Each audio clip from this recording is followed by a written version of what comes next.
মানুষ বেশি শক্তিশালী না জিন বেশি শক্তিশালী? মানুষ জিনকে ভয় পায়, জিনেরাও কি মানুষকে ভয় পায়? আমরা কোরআনুল কারীমের একটি আয়াত দিয়ে শুরু করতে চাই, ওয়ামা খালাকতুল জিন্না ওয়াল ইনসা ইল্লা লিয়াবুদুন। আল্লাহ তাআলা মানুষ আর জিন উভয়টাকে সৃষ্টি করেছেন আল্লাহ রাব্বুল আলামিনের ইবাদতের জন্য। সবচেয়ে শক্তিশালী কে? জিনদের চাইতে মানুষ শক্তিশালী বেশি।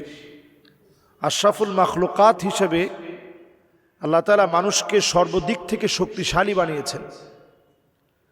জিনকে মানুষ খুব সহজে বশ করতে পারে যদি আপনি সত্যিকারের ঈমানদার মুমিন হন। জিন আপনার তেমন কোনো ক্ষতি করতে পারবে না, শুধু ভয় দেখানো ছাড়া।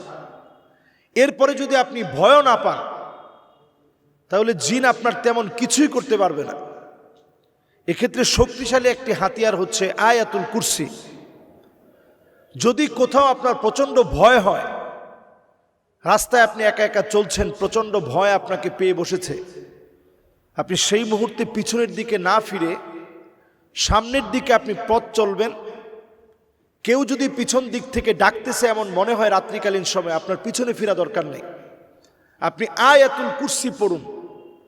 আপনি দেখবেন তাদের শক্তি হঠাৎ করেই খুবই নগণ্য মনে হচ্ছে আপনার কাছে। আল্লাহর শক্তিটা সবচেয়ে বড় হিসেবে আপনাকে সাপোর্ট করবে।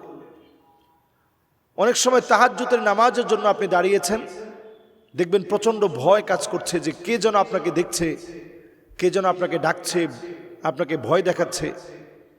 এরকম কোনো সিচুয়েশন যদি আপনার কাছে সামনে চলে আসে, ওই অবস্থায় আপনি নামাজের সালাম ফিরিয়ে নামাজের সালামের পরে আপনি আয়াতুল কুরসি পড়তে থাকবেন। আল্লাহ তাআলা আপনাকে শক্তিশালী বানিয়ে দিবেন। জিনদেরকে আমরা দেখি না, তারা আমাদেরকে দেখে। কখনো কখনো তারা বিভিন্ন আকৃতি ধারণ করে আমাদেরকে ভয় দেখানোর জন্য। কিন্তু আপনি যদি কোরআনুল কারীমের তেলাওয়াত জানেন, আপনি দেখবেন যে ঘুমের ঘোরেও অনেক সময় আপনি স্বপ্ন দেখতেছেন যে জিন আপনাকে চেপে ধরছে, প্রচণ্ড ভয় লাগতেছে। ওই অবস্থায় আপনি কোরআনুল কারীম তেলাওয়াত করছেন, তারপরে সে পালিয়ে চলে গেছে। তাহলে একজন ঈমানদার শক্তিশালী হবে কোরআনের শক্তিতে।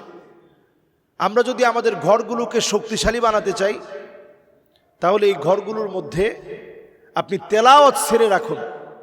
আপনি দেখবেন সেখান থেকে শয়তানের যত কুমন্ত্রণা আছে এগুলো বের হয়ে যাবে। মা বোনরা যখন ঘুমায়, কখনো কখনো অনেক মা বোন অনিশ্চিত এমন অনেক বিষয়গুলো দেখে ফেলে ঘুম থেকে উঠে, যেটা কল্পনা করতে পারে নাই। অনিশ্চিত এই বিষয়গুলো দেখার পরে তারা খুব হতভম্ব হয়ে যায় যে আমি তো এমন পোশাকে ঠিক এইভাবে ছিলাম না, তো এটা কিভাবে হলো, কিভাবে সম্ভব? জিন কখনো কখনো এই ধরনের ক্ষতি করার চেষ্টা করে, মানুষকে বিব্রত করার চেষ্টা করে। জিনদের মধ্যে যারা দুষ্ট প্রকৃতির, তারা প্রতিনিয়ত মানুষকে নানাভাবে দুশ্চিন্তার মধ্যে ফেলে দিয়ে তারা মজা পায়।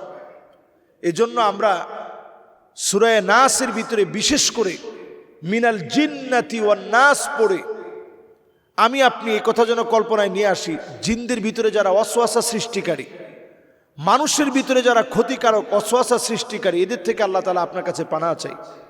প্রতিনিয়ত আমরা সূরা ইখলাস, সূরা ফালাক, সূরা নাসের আমল করি, তাহলে তাদের যত শক্তি, এই শক্তির চাইতে আমাদের শক্তি, আল্লাহর শক্তি বলিয়ান হবে, শ্রেষ্ঠ হবে এই ছোট ছোট আমলের মধ্য দিয়ে।